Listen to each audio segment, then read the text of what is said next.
formation traditionnelle, j'ai un bac D.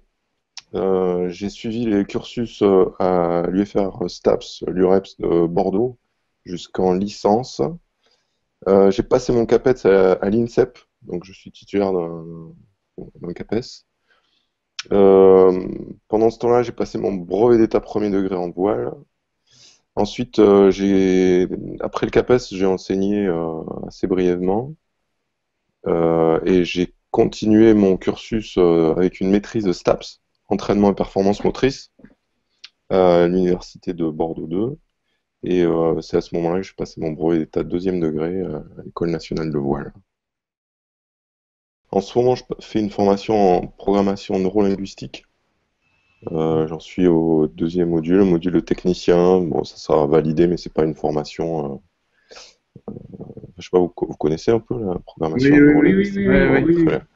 Donc voilà, et donc et ensuite, ben, je me forme personnellement et je sais pas si c'est un plan de formation. En tout cas, j'ai une stratégie pour continuer à progresser. Par exemple, là, je suis dans les négociations de contrats que j'ai avec les équipes. C'est clair que l'année 2014, pour moi, c'est une année de formation.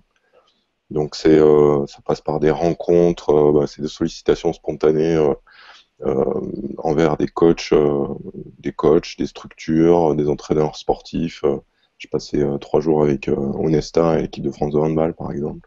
Mhm. Quand j'étais aux États-Unis, j'ai suivi des conférences et des rencontres avec des gens de Red Bull, on avait Red Bull comme partenaire.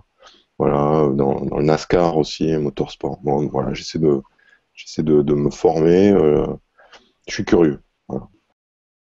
Depuis de très longues années, j'ai pris l'habitude d'être accompagné par, bah, soit, je sais pas comment on peut appeler ça, soit, au départ c'était plutôt un objectif préparateur mental, et puis petit à petit c'est devenu, bah, voilà, une sorte de personne, un tutorat, une personne mentor un petit peu avec qui je peux échanger.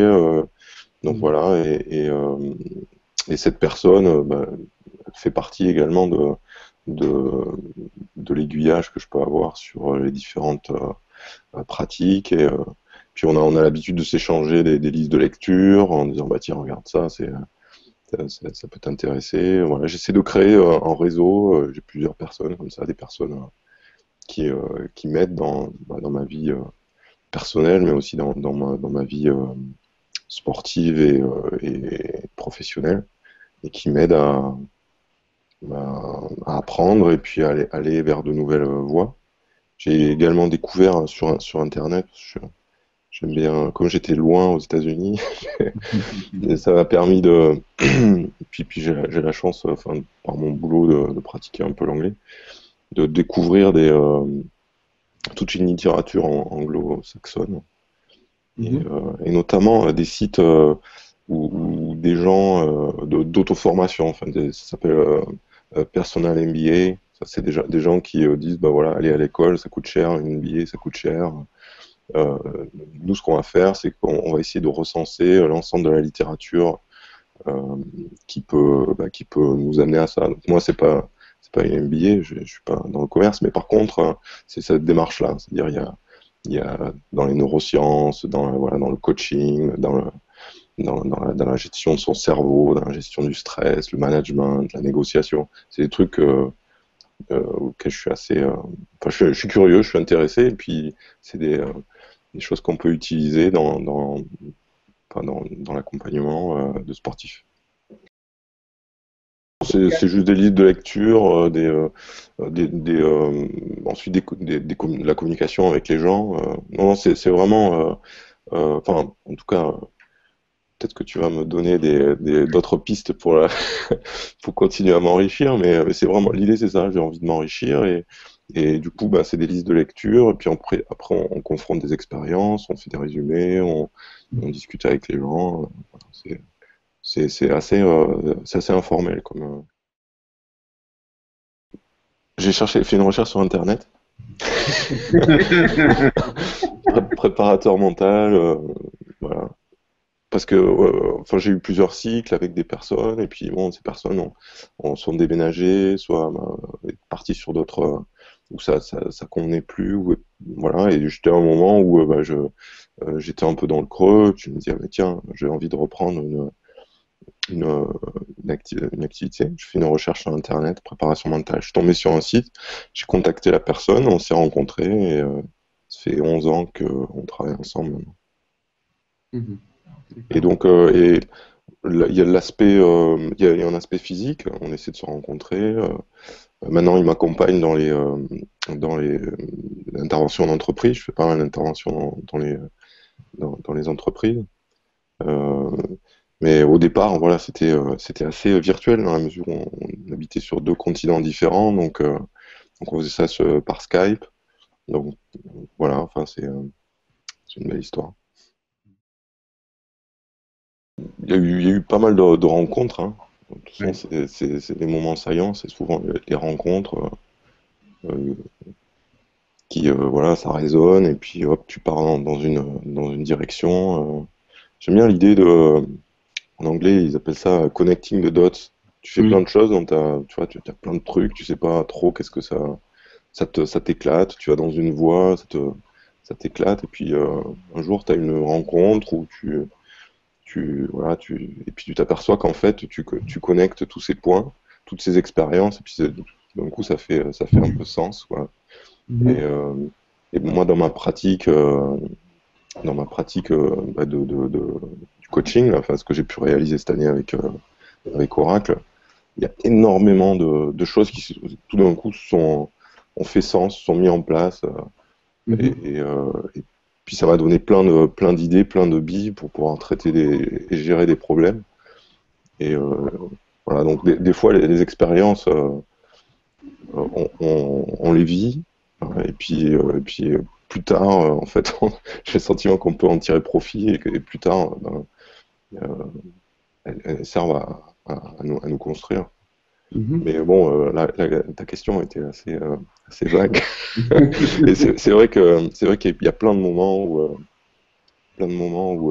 des rencontres bah, qui font évoluer ta vie. Mhm. Mais c'est l'objet c'est l'objet d'évaluer, ben aussi, comment dire, d'évaluer ses limites, et puis vers où on a envie vers où on a envie d'aller. Là, en ce moment, là, enfin, hier, j'étais chez un coach, tu vois, il m'a donné ce bouquin, il m'a dit, non, mais c'est ça, vraiment, il y a des, moi j'adore faire ce genre de rencontres, et ce genre de discussion, parce que tout d'un coup, c'est comme si on était un peu bloqué dans la sphère, et puis tout d'un coup, il y a quelqu'un qui ouvre la porte, et puis il dit, ah, tiens, mais regarde là. Et, et ouais, je trouve ça vraiment enrichissant. En tout cas, la façon dont j'ai dessiné mon rôle à l'intérieur d'Oracle, l'objectif c'était d'être vraiment connecté. Vraiment, je suis le navigant qui est pas à bord, quoi. Voilà, vraiment. Et de pouvoir apporter une vision large, beaucoup plus large et extérieure aux navigants, leur Mhm. fournir des éléments objectifs, de ressources, et voilà, et structurer, structurer le dialogue, et faire en sorte que les gens puissent parler, échanger sur des éléments objectifs, tu vois, la vidéo, des datas, etc. Du coup, moi j'ai mis en place toute une méthodologie, enfin, en tout cas, qui correspondait à nos besoins. Et Mhm. donc, j'étais vraiment en liaison avec les, euh, les programmeurs, puisque voilà, j'ai aidé à la construction d'un outil informatique pour pouvoir traiter tous ces éléments, ces datas.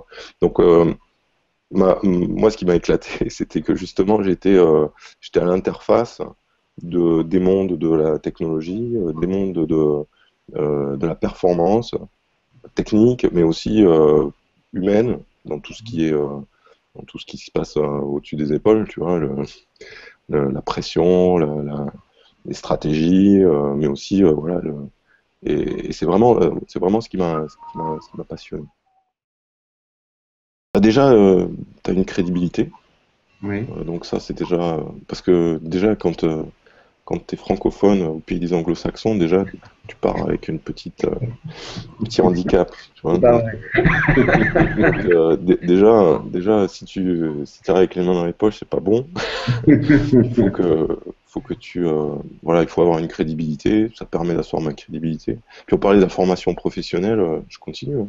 Là, Ouais. j'ai acheté un motte là.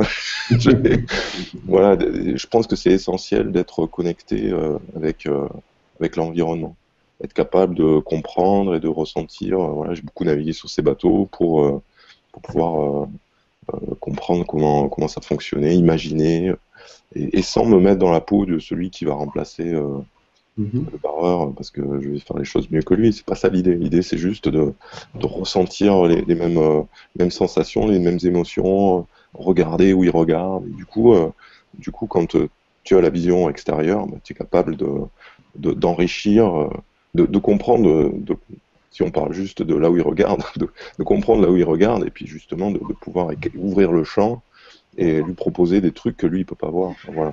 Donc, je pense que c'est essentiel d'avoir eu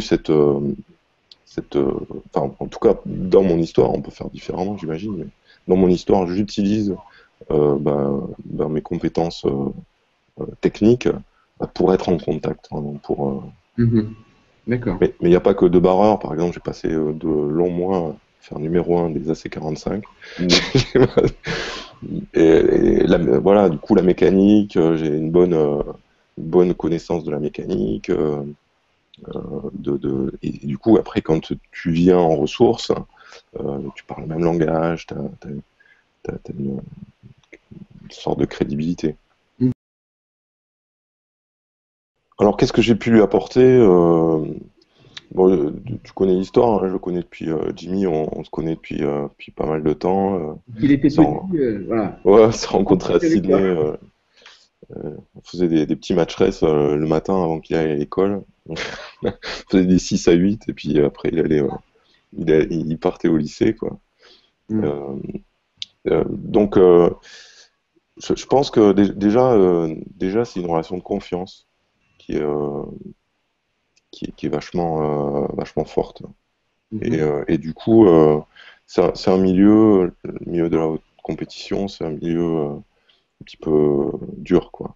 Euh, et c'est un milieu assez risqué dans les relations. Donc, avoir quelqu'un sur qui on peut compter et qui peut être le miroir objectif, ou en tout cas un miroir de ta performance, de ton attitude parfois, bah c'est assez et sans risque sans risque majeur, voilà, parce que c'est quelqu'un de confiance, c'est quelqu'un avec qui on a tissé des liens. Euh, je pense que c'est assez riche. Ensuite, je pense que je lui amène des solutions, ou en tout cas je lui propose des solutions, parce que j'ai vécu les mêmes sensations que lui. J'ai vécu, voilà, et puis j'ai une idée du jeu on a un petit peu le même parcours. Tu vois, on a fait énormément de match race, gros bateau, multicoque, donc on a un peu le même parcours. Donc je peux lui proposer des solutions de jeu et des solutions de réflexion qui va lui soit intégrer, soit, enfin voilà, on va énormément échanger sur des situations particulières et du coup, bah, ça, ça l'enrichit, je pense. Voilà. Donc Les, c'est cette relation qu'on. Et puis bon, je l'aide un peu dans le management aussi de l'équipe voilà, dans son rôle de skipper. Bah, je crois il y a carrément un cap à passer. Je l'ai passé, je te dirai exactement quand. Non, j'ai dû le passer en 2012, voilà, 2011-2012. Il y a vraiment un cap à passer où, où, où tu rêves plus d'être sur le bateau, tu rêves plus de, voilà, où clairement tu as trouvé ta place dans le, dans la performance de l'équipe. Vraiment. Bon, j'avais jamais douté que j'étais utile à l'équipe, mais à un moment donné, clairement, j'étais j'étais vraiment investi dans la performance de mon équipe, sans être acteur, ou en tout cas, en fait, tu regardes pas au même endroit. Voilà. C'est clairement, tu regardes pas au même endroit. T'as un autre angle de vue. Tu regardes derrière, et là, tu enrichis les, euh, les équipiers, tu enrichis le barreur. Et toi, tu vis plus de souffrance. Parce qu'au début, c'était dur. C'est dur parce que, voilà. Et maintenant, quand je vais faire du bateau, euh, j'ai clairement plus le même objectif de compétition. Voilà, c'est différent. J'ai envie comme je dis, j'ai envie de me former, j'ai envie d'apprendre des trucs, et ces trucs, pour moi, c'est clairement pour pouvoir les transmettre. Quand tu es athlète de haut niveau, tu es égo, comment dire, t'es égocentré, c'est terrible. Enfin, c'est pas terrible. Il faut que tu penses à toi. Il faut que tout ce que tu fais, c'est pour t'enrichir toi, tu vois, pour être meilleur. Quand tu passes, enfin, en tout cas, moi, c'est comme ça que j'ai vécu. Hein. Quand tu passes dans l'accompagnement, tout cet enrichissement, c'est pour le don, quoi. C'est vraiment pour faire grandir les autres. Hein. Et en l'occurrence, aider ton équipe. Hein. Et, et, euh, ouais, moi j'ai l'impression que je le vis bien. J'ai toujours le souvenir de Jesper Bank accompagnant l'équipe de 49ers danoise qui a toujours été moyenne pendant toute la campagne, les accompagnant aux Jeux Olympiques et ils finissaient avec la médaille d'or dans des conditions complètement hallucinantes. Voilà, et je suis persuadé que quand tu regardes les gens qui gagnent, il y a 3% des gens qui gagnent 99% des titres. C'est les mêmes. C'est toujours les mêmes. Tu regardes en Star, Papin, c'est toujours les mêmes. Et qu'est-ce qu'ils ont de différent? Tu crois que c'est technique? Tu crois que c'est... Ils ont juste une meilleure stratégie que ceux qui n'y arrivent pas. Et je peux en parler parce que j'y suis pas arrivé. Ouais. Et j'ai rencontré des gens qui y arrivaient tout le temps. J'ai eu la chance de côtoyer un mec qui s'appelle Ben Hensley, qui a juste compris comment il fallait faire. Voilà. Et c'est juste ça. C'est juste, il faut comprendre quelle est la stratégie. Et donc, avoir des intervenants divers et surtout des intervenants qui ont compris la stratégie, ça me paraît être essentiel. Pas unique, mais en tout cas essentiel. Quoi. Tu sais, enfin, je pense que dans nos vies, on est confronté à des situations et peut-être que voilà, peut-être il a- une personne l'a accompagné ou peut-être qu'il a réussi d'emblée et du coup il a tu vois Russell Coutts j'ai la chance de vivre avec des gens qui ont ça dedans quoi tu vois Russell il était champion olympique à 21 ans et c'est un mec il a des stratégies de fonctionnement qui sont complètement hallucinantes à l'entraînement Russell c'est juste pathétique tu vois tu t'entraînes avec Russell tu as envie de lui donner 5 $ et lui demander de rentrer à terre parce que ça va, c'est pathétique. Le mec, il est tout sauf coordonné. Moi, j'ai beaucoup navigué en Acrat 20 avec lui. Ouais. Il me tapait avec le stick, il tombait à l'eau. C'était une catastrophe. Le garçon, tu peux pas comprendre. Par contre, le jour où c'est la régate, déjà, il monte d'un cran. Mais le jour où c'est la finale, le jour où ça compte, bah, c'est juste pas le même garçon. C'est juste pas le même. Il est juste incroyable. Il met une énergie, il est à 2 mètres au-dessus d'eux. Et puis il gagne. Quand ça compte, il gagne. Tu regardes toutes ces régates. En général, il se qualifie péniblement pour les demi-finales. Et puis après, il perd plus un match. Voilà. Donc il a clairement développé des stratégies qui lui sont. Je veux dire, les stratégies, c'est les siennes, hein, qui lui sont propres et qui sont utiles pour lui. Et voilà, et c'est ces exemples-là, je pense que je suis pas sûr que ça a été guidé. C'est souvent des rencontres ou bien tu fais un truc et ça marche ou dans ton éducation, c'est comme ça que tu as été un peu formaté et tu as tiré les bonnes conclusions et puis bon, ça veut pas dire que tu es bon à tout faire. Mais par contre, dans ce milieu-là, dans ce contexte-là, ces stratégies fonctionnent. Ben n'a pas les mêmes stratégies du tout. Jimmy a des stratégies différentes. Mais je crois vraiment que voilà, il faut se confronter à cette stratégie. C'est pas... il y a plusieurs. Enfin, t'as pas une seule. T'as pas une seule, un seul prototype Oui. de gars de performance. Clairement, Russell, lui, c'est sa capacité à se transcender, Mm. et avec toute l'expérience qu'il a Mm. accumulée, qui font que les gens autour de lui sont en lévitation, tu vois, quand il est... Parce qu'en plus, cette capacité à se transcender, et cette, la façon dont tu, tu, tu appréhendes la régate, la compétition, l'intensité que tu mets dans ce que tu fais, voilà, c'est l'intensité. Moi, si j'avais un mot à Mm. ressortir de Russell, c'est l'intensité. Mais Ben, il est pareil, il a la même intensité, sauf que lui, à l'entraînement aussi, il a cette intensité. Il est jamais... et ça lui permet justement bah, d'utiliser tous les moments d'entraînement comme des moments de progrès potentiel, parce qu'il est dans cette intensité-là. D'accord. Bon, d'un autre côté, ça engendre des blessures, ça engendre de la lassitude, enfin, tu vois, il y a d'autres Mm. éléments.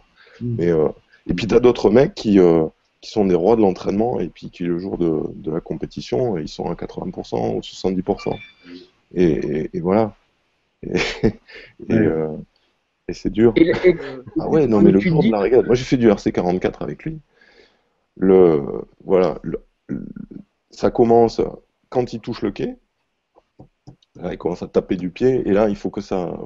Tu sens qu'il est, il a un autre rythme tout d'un coup.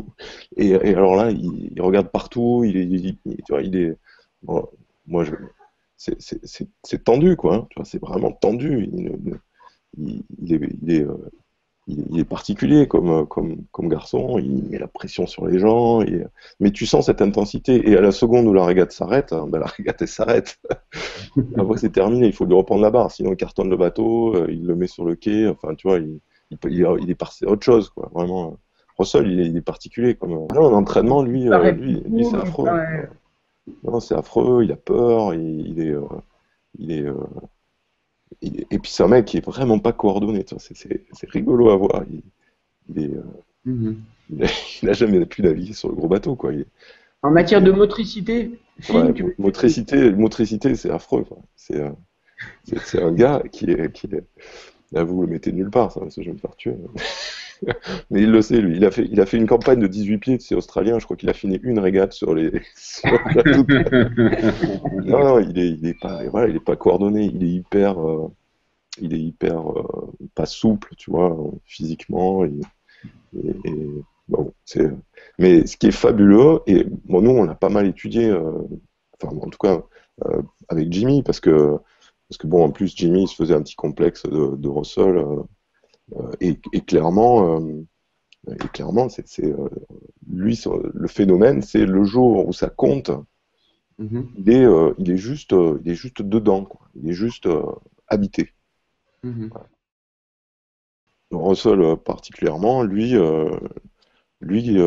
s'il était dedans, il a peut-être été dans sa carrière dedans complet, mais bon, moi je regarde ses résultats de match race. Moi, quand je faisais une match race au tout début, c'était pareil. Il passait Raduc en demi-finale, et puis après, il pétait tous les scores. S'il réussissait à passer en demi-finale, il gagnait tout. Donc, je pense qu'il a toujours eu voilà, ce côté. Mais bon, Xavier, il est pareil. Hein. Xavier, l'entraînement, c'est affreux.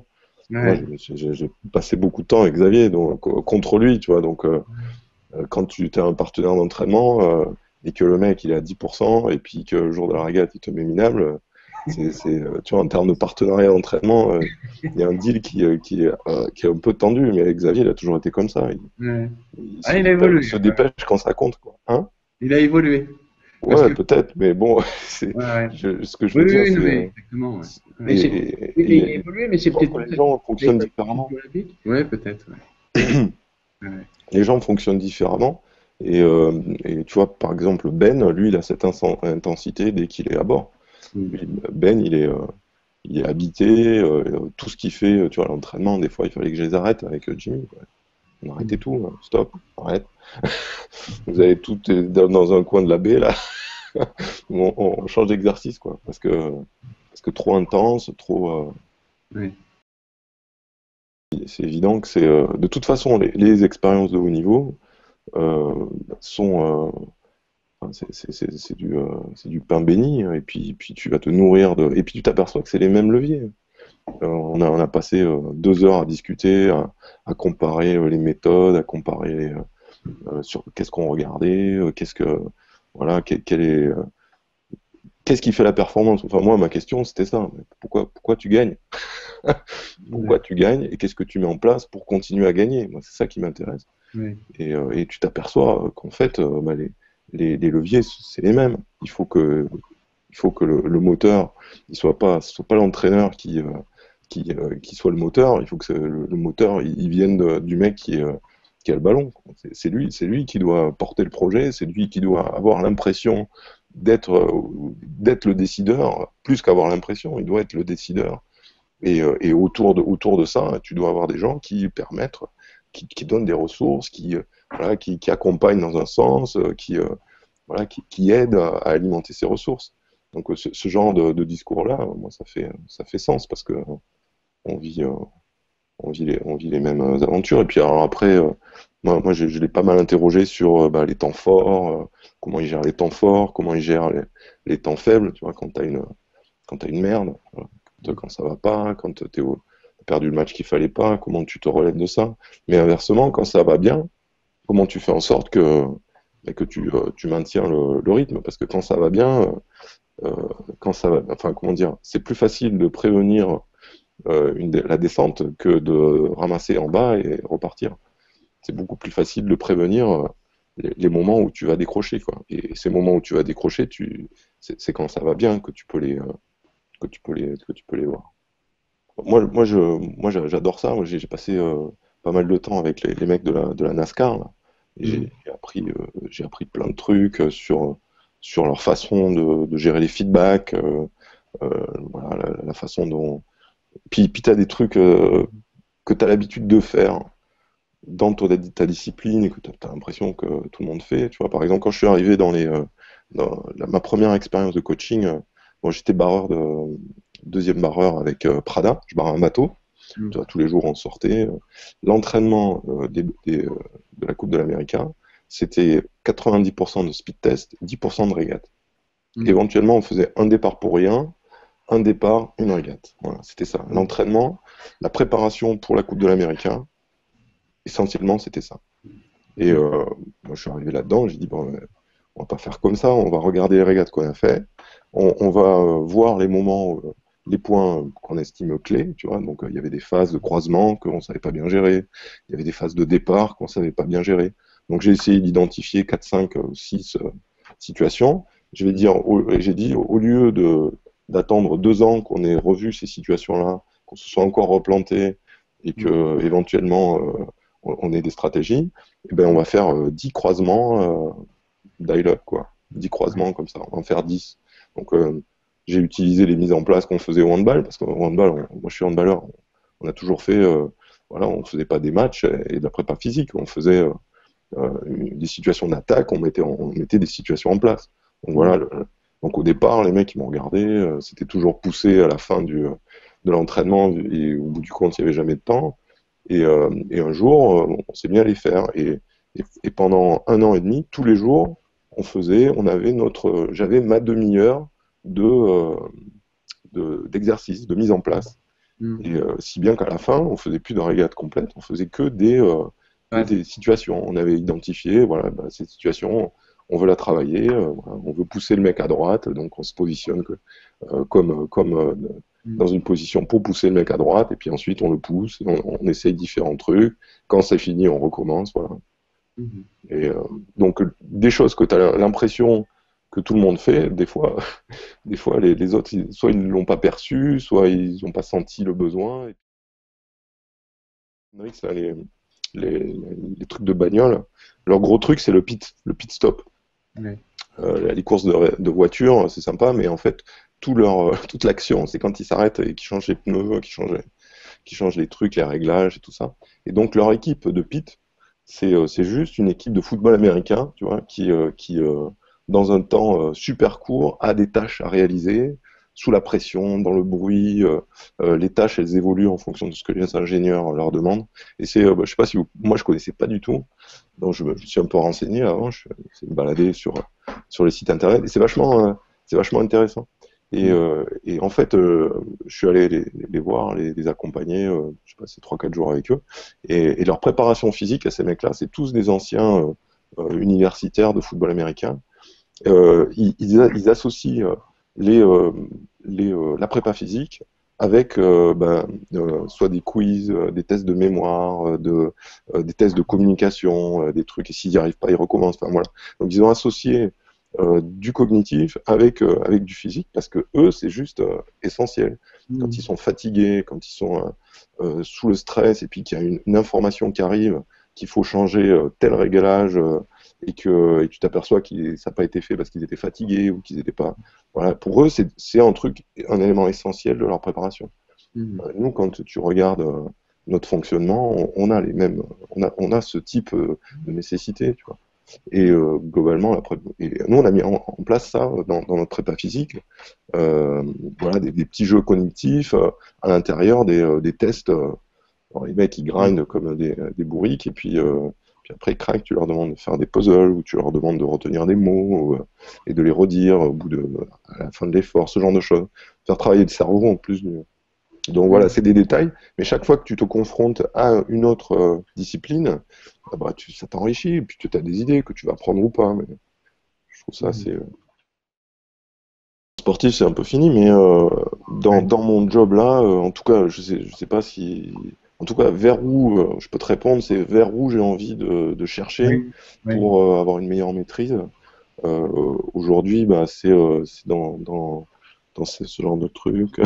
C'est vraiment dans l'accompagnement, dans la communication, beaucoup. Et c'est assez délicat quand tu travailles dans un milieu anglo-saxon. Voilà, aussi, on a beaucoup de concepts de communication qui fonctionnent bien avec notre langue à nous, mais quand c'est pas ta langue maternelle, c'est un petit peu différent. Donc moi, en ce moment, je travaille sur la PNL, parce que je pense que la communication interpersonnelle est essentielle dans notre activité. La façon dont on communique, on fait passer des messages, on les reçoit. Les ressources, l'énergie par les émotions que tu vas pouvoir donner, je pense que c'est un plus. Voilà, techniquement, aujourd'hui, faut voler, quoi. Faut voler.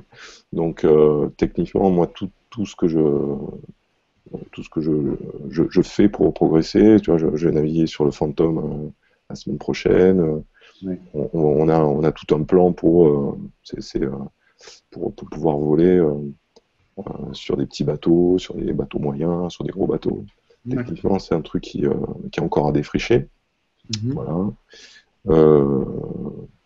C'est pour le jour d'aujourd'hui, c'est ça, mais ça va évoluer, c'est ça qui est rigolo. Donc, je vais certainement trouver d'autres pistes et je vais essayer de les explorer. Bonjour. Eh ben, félicitations d'être là, parce que je trouve ça un thème extrêmement intéressant, enrichissant et d'avenir. Voilà, on a des athlètes fabuleux, il faut les aider à grandir, et il faut les aider à atteindre leurs objectifs. Et je crois que c'est, à mon sens, c'est la bonne voie.